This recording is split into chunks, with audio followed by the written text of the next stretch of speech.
ilaha illallah. Et le messager l'a dit sallallahu alayhi wa sallam, quiconque dans la cadette des paroles sur terre et la ilaha illallah est au paradis. Hadith signé par Ahmed.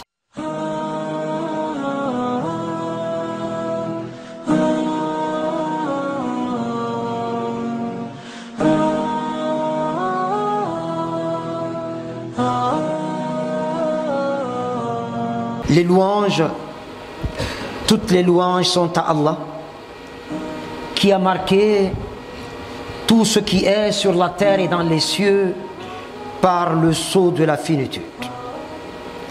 Tout ce que porte la terre, proclame le Coran, est voué à la finitude. Seul demeurera la face de ton Seigneur, auréolé de majesté et de gloire. Chapitre 55, Surat Ar-Rahman, versets 26 et 27. J'atteste qu'il n'y a de Dieu qu'Allah, un sans associé. Et j'atteste que notre bien-aimé, Al-Habib al-Mustafa, notre loyal et digne de foi, Sadiq al-Amin, Muhammad sallallahu alayhi wa sallam, et son serviteur et son messager. Retenez qu'Allah fasse miséricorde, qu'il a été question aujourd'hui encore de notre rendez-vous avec la mort, autour du thème comment accompagner notre frère et notre sœur dans l'islam et dans l'iman à l'article de la mort depuis les derniers instants de sa vie jusqu'à sa tombe et en attend de les rejoindre. Chers frères et sœurs en islam, lorsque pendant que nous sommes au chevet d'un malade, sa maladie évolue vers la mort, nous sommes tenus de veiller à ce que la foi du musulman et sa confiance en Allah, par la grâce d'Allah, reste intacte. Le messager d'Allah sallallahu alayhi wa sallam prévient que lorsque nous verrons notre frère ou notre sœur en islam tourner la tête par intermittence à droite puis à gauche, Satan est alors présent avec un verre d'eau fraîche. Il nous est alors conseillé d'orienter le mourant vers la Qibla ou la direction de la Kaaba, dans la mesure du possible bien entendu. Nous devrons cesser autour de lui toute causerie futile, puérile et inutile, et l'inciter, celui-là, à faire coïncider son dernier râle avec la kalimatu shahada, la ilaha illallah, en la prononçant nous-mêmes de temps à autre, sans trop élever la voix, ni le forcer à la répéter. Il est conseillé, chers frères et sœurs en islam, et Allah est le plus savant, de réciter la sourate Yasin, qui est le cœur du Coran, en pareille circonstance, toujours dans le but de permettre aux moribonds, par la grâce d'Allah, de quitter ce monde avec élégance, par rapport à sa foi, avec comme dernière parole la ilaha illallah. Et le messager l'a dit sallallahu alayhi wa sallam, quiconque dans la cadette des paroles sur terre et la ilaha illallah est au paradis. Hadith signé par Ahmed. Serviteur du très miséricordieux, chers frères et sœurs en islam, quand la mort survient, il nous est demandé de prendre les dispositions suivantes.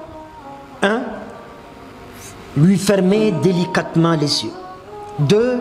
Maintenir la mâchoire fermée, au moins d'un linge plié en épaisseur, placé sous le menton. Sinon, la bouche restera ouverte, tout comme les yeux d'ailleurs, si on y prend garde. 3. Poser un objet convenable sur le ventre du défunt pour l'empêcher de s'enfler, surtout si on doit prendre du temps avant de procéder à son enterrement. 4. Assouplir si possible les articulations du mort pour éviter le raidissement des membres ou la rigidité cadavérique, selon les spécialistes, en les pliant et en les dépliant doucement et délicatement. Cela a pour but de faciliter la toilette mortuaire à laquelle il sera procédé aussi rapidement que possible. Déshabiller le mort 5 et le couvrir entièrement d'un drap, ou au moins soustraire ses parties intimes au regard des autres. 6. Enfin, organiser ses obsèques le plus rapidement possible. Donc, première disposition à prendre, c'est de l'aider à dire la kalimatu shahada et ensuite l'apprêter pour justement la deuxième disposition qui est le lavage du corps et la mise en linceul. Le messager d'Allah sallallahu alayhi wa sallam demande de laver le corps du défunt 3 fois, 5 fois ou autant de fois que nécessaire, en nombre impair, et utiliser du camphre pour le dernier lavage. Le linceul ne doit pas coûter cher et être de couleur blanche si possible. En cas de manque d'eau ou de la difficulté de son utilisation, pour brûlure ou blessure grave sur le corps du défunt, le tayammum, s'il vous plaît, tel qu'on le fait pour les 5 prières quotidiennes, la miséricorde d'Allah est infinie, en tiendra lieu, suffira Inch'Allah. 3e disposition, prier sur le mort, une étape capitale. Quiconque rate la prière en groupe, sur le mort peut le faire sur sa tombe après son enterrement.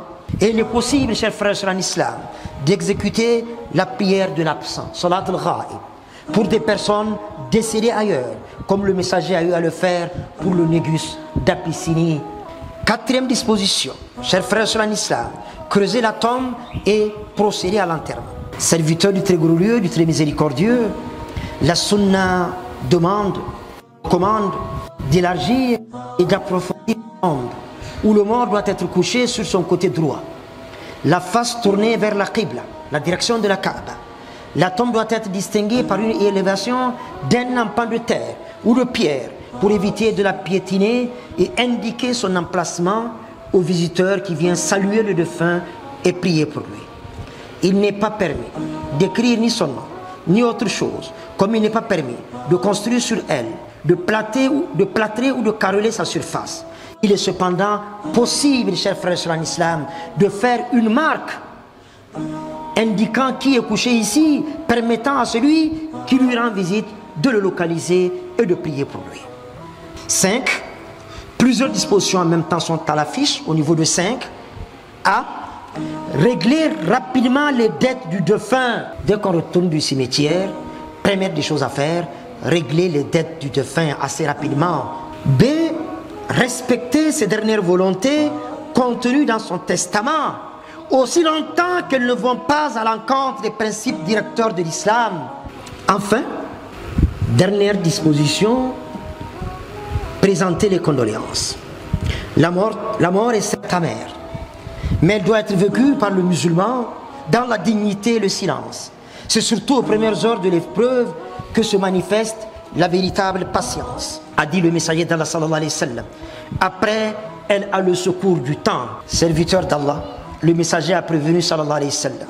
N'est pas des nôtres celui qui, lorsque la mort frappe un être qui lui est cher, déchire ses habits, se rase la tête, se gifle les faces, pousse des cris et profère des élégies et incantations de la jahiliya.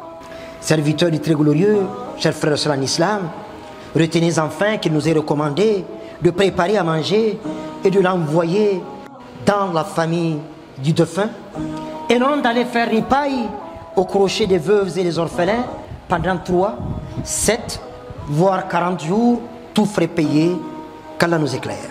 Qu'Allah fasse que de nos œuvres, les meilleures soient les dernières, de notre vie, le meilleur soit sa fin, de nos jours, le meilleur soit ce jour-là où nous aurons à croiser le regard avec sa face resplendissante, auréolée de majesté et de gloire.